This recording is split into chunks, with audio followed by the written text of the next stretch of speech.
Episode में। दोस्तों आज के हमारे वीडियो का टॉपिक जैसे मैंने पिछले एपिसोड में बताया था क्या होगा, कंजर्वेशन ऑफ मोमेंटम।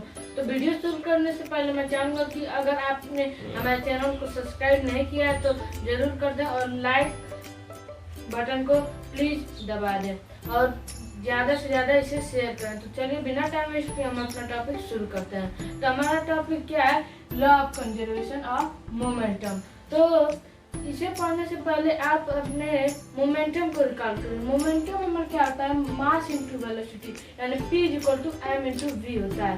तो इसे अगर एक एग्जांपल के माध्यम से समझें, जैसे अगर दो बॉल हैं, एक बॉल क्या है रेस्ट पोजीशन पे, ये बॉल जो है कि एक रेस्ट पोजीशन पे और ये बॉल जो है कि मूव हो रही है, मान लीजिए मूव हो रही है। तो जब ये बॉल एक दूसरे को हिट करेंगे तो क्या होगा कि इसका जो मोमेंटम जिस मोमेंटम से ये चल रही थी इसके मोमेंटम में कमी आएगी और दूसरे बॉल के मोमेंटम जो है कि इंक्रीज होगा, क्योंकि वो स्टेशनरी पर और वो यहाँ से मूव हो चुकी है। यानी तो इससे क्या पता चलता है कि मोमेंटम कभी भी लूज नहीं होता है। अगर एक बॉडी गेन करती है कुछ मोमेंटम तो दूसरी बॉडी लूज करेगी कुछ मोमेंटम। तो इसके अनुसार according to law of conservation of momentum, यानी law of conservation of momentum के अनुसार अगर एक बॉडी हिट करे, दो बॉडी हिट करे इस अदर को और उनका टोटल मोमेंटम क्या होता है, कांस्टेंट होता है और कोई भी एक्सटर्नल फोर्स उसको वर्क नहीं करती।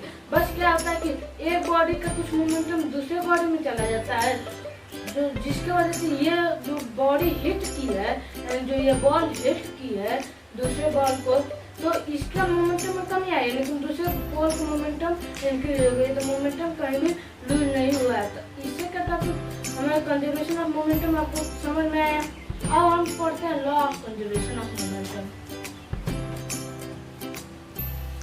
तो law of conservation of momentum को एक एग्जांपल के तौर पे समझें। जैसे अगर ये दो बॉलें हैं, एक दूसरे को अगर हिट करती हैं तो जो क्या होगा कि इनका मास कुछ होगा, इन दोनों बॉल का मास कुछ होगा। तो हम क्या करते हैं कि एक का मास मान लेते हैं m1 और दूसरे का मास मान लेते हैं m2। और इसकी जो कि ये दो बॉल है, तो एक बॉल मान लीजिए फर्स्ट बॉल है तो इसकी वेलोसिटी कुछ वेलोसिटी से चल रही होगी, ये दूसरे कुछ और वेलोसिटी से चल रही होगी। तो हम क्या मान लेते हैं, इनिशियल वेलोसिटी हम क्या मान लेते हैं u1 पहले बॉल का, इस बॉल का, और दूसरे बॉल का u2। और जब फाइनल वेलोसिटी यानी जब ये दोनों टकरा रही हैं तो उनका वेलोसिटी में चेंज आएगा जब, क्योंकि यहाँ पे जब टकरा रहे हैं तो कुछ वेलोसिटी में चेंज आएगा। तो फाइनल वेलोसिटी हम क्या मान लेते हैं v1 और दूसरे का मान लेते हैं, दूसरे बॉल का मान लेते हैं v2। अब एक्सीलरेशन प्रोड्यूस होगा क्योंकि इनिशियल वेलोसिटी और फाइनल वेलोसिटी में अंतर होगा, क्योंकि ये दोनों बॉल हिट करेंगी तो इनका जो मोमेंटम कुछ अलग होगा। तो क्या मान लेते हैं एक्सीलरेशन हम a1 और a2। और कुछ टाइम के लिए, जिस टाइम के लिए कांटेक्ट में ये दो बॉलें रहेंगी उसे, तो पहले बॉल का हम टाइम मान लेते हैं t1 और दूसरे बॉल का t2।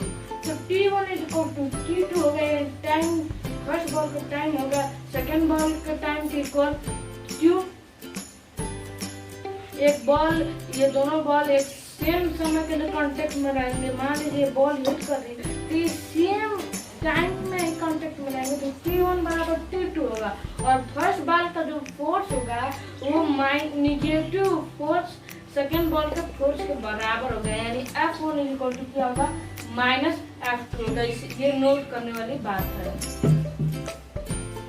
तो रिकॉल करने के फोर्स हमारा क्या आता है, मास इंटू एक्सेलरेशन, यानी m = m × a। तो F1 क्या है, -F2 के बराबर है, यानी फोर्स पहले बॉल का फोर्स दूसरे बॉल के माइनस नेगेटिव के बराबर है। इसी पर हम अपना वैल्यू रख देते हैं। तो आप याद करें कि इक्वेशन ऑफ मोशन में हमने क्या पढ़ा था, 3 इक्वेशन ऑफ मोशन थे, जिसमें प्रूफ में हमने क्या पढ़ा था कि A क्या आता है v-u/t।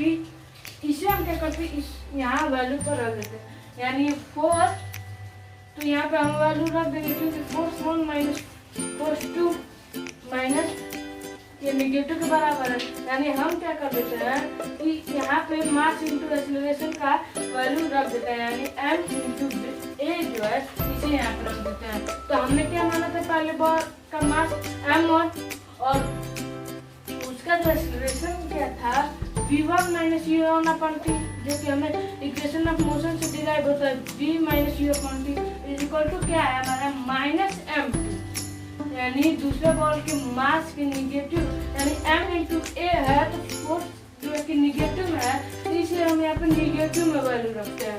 ओके, तो v2 minus ut upon t, तो जब हम t को t से कैंसिल कर देते हैं, t और t को कैंसिल कर दें तो हमारे क्या डिराइव होता है m1 ब्रैकेट में v1 minus u1 is equal to क्या आता है minus m2 v2 minus u2। Okay, तो अब हम क्या करते हैं मल्टीप्लाई कर देते हैं ब्रैकेट में m1 को, तो हमारा क्या मिलता है m1 v1 minus m1 u1 is equal to क्या आता है माइनस m2 v2। ये माइनस माइनस होता है प्लस, यानी प्लस m2 u2।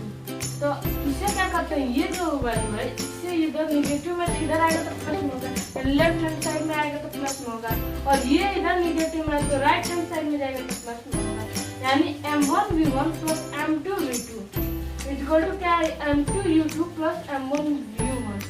तो इधर का जो आपको ये मिल रहा है ये क्या है कि टोटल मोमेंटम है, जब कोलोजन से पहले का पहला टोटल मोमेंटम है ये वाला लेफ्ट हैंड साइड वाला, और ये वाला जो राइट हैंड साइड वाला है वो टोटल मोमेंटम आफ्टर कोलोजन, कोलोजन के बाद वाला मोमेंटम है। तो हम क्या यहाँ से डिराइव करते हैं कि आपके यहाँ समझ में आ गया कि क्या होता है कि कोलोजन से पहले या कोलोजन के बाद में टोटल मोमेंटम क्या होता है कांस्टेंट रहता है। तो आपको ये टॉपिक समझ में आया, तो आप इसके कुछ एप्लीकेशन देखते हैं कि ये जो कंजर्वेशन ऑफ मोमेंटम है उसका कुछ एप्लीकेशन देखते हैं। तो देखिए यहाँ पे ध्यान दीजिए कि ये v2 है, यानी ये थोड़ा यहाँ सॉरी ये आफ्टर कोलोजन होगा, यहाँ पे ये होगा जो आफ्टर कोलोजन होगा, ये वाला इधर होगा बिफोर कोलोजन। तो आपको क्लियर हुआ। अब इसके एप्लीकेशन देखें,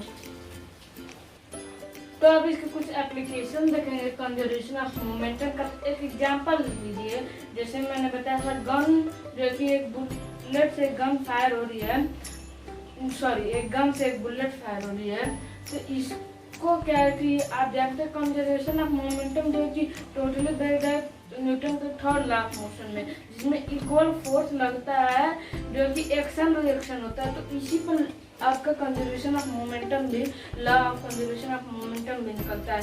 तो बुलेट वाला में कहते हैं Newton law third law of motion का एग्जांपल था।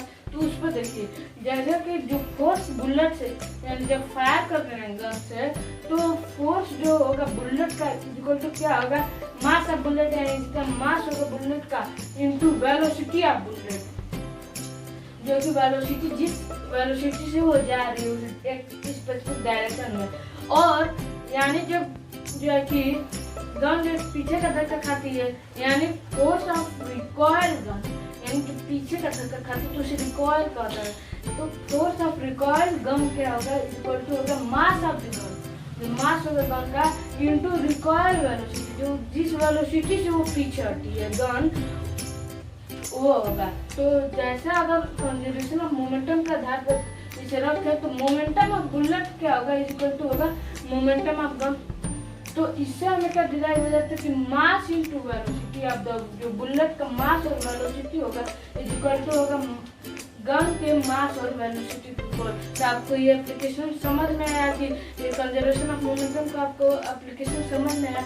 ऐसे ही एरोप्लेन और रॉकेट भी जो है कि इसी कंजर्वेशन ऑफ मोमेंटम के आधार पर चलते हैं। तो ये जो कि आपको यहाँ ध्यान देना कि conservation of momentum totally based किस पर है, तो Newton third law of motion में, क्योंकि वो जो कि एक्शन रिएक्शन होता है और जो बॉडी हिट करते हैं इक्वल फोर्स के साथ।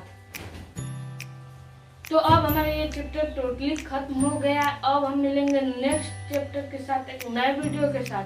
तब तक के लिए keep learning. Thanks and please like share and subscribe.